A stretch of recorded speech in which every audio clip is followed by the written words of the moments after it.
নদীর ওই পার যাস তাহলে তোর নানির তোর দাদির হেটা করে দিব। তুই আবার প্রতিজ্ঞা কর তুই নদীর ওই পার যাবি না। তুই যদি নদীর ওই পার যাস তাহলে এবার আমার ডাইনা তো পঙ্গু হয়ে যাবো। প্রতিজ্ঞা কর। আমি আপনার ডাইনা তুই প্রতিজ্ঞা করলাম, আমি আর পুলের ওই ফেসে যাবো না। You not for my heavy relax.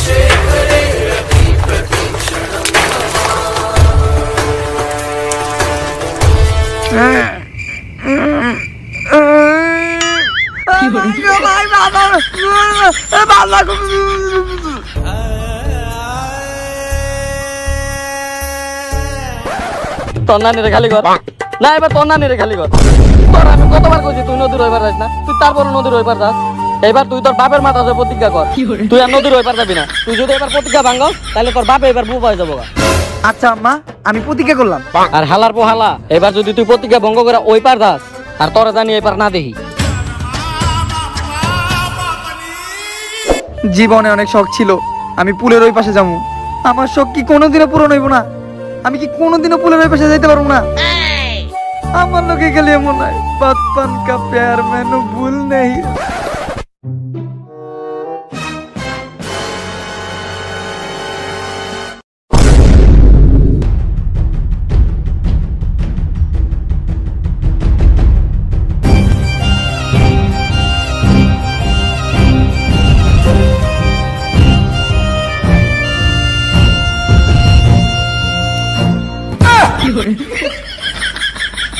অন্তত তোমার লেগে হইলো আমার পুলের কাছে যাইতে এবং এর জান, because you are very very থাকছি।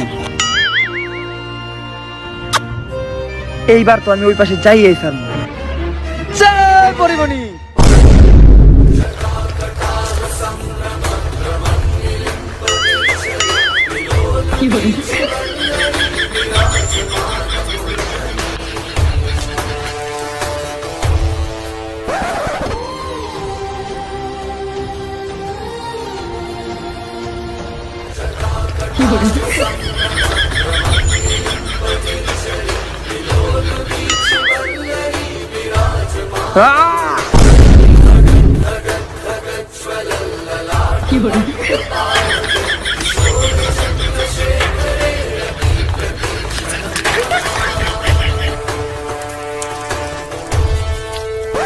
বাইরে ভাই হাত দুটো উপরে গেছে, পিঠ পুরো ব্যথা হয়ে গেছে গা। ওরে কি রে ভাই, তোরা এই পাশে কোন দিকে এলি? ওই রাজ্য থেকে এই রাজ্যতে এলাম। কেমনে? এই যে পুলের উপর দিয়ে। হু হু হু হু হু হু হু হু হু হু হু হু হু হু হু। কিরে তোরা এভাবে হয়ে পড়লি কে? আপনি না কইলেন হু হু, এর লিগে হয়ে পড়ছি। আরে হু হু হু এটা তোমাকে স্লোগান। ও তোরা তো সবাই জানোস যে দেখ আমরা কিসের দাবিতে একত্রিত হইছি। না জানি না।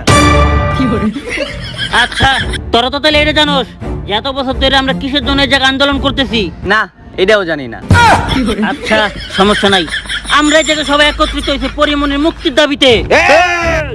যে জীবনে মদ খায় না কিন্তু তার শখের জন্য সে নিজের বাড়িতে মদের বোতল রাখে, তার মুক্তির দাবিতে।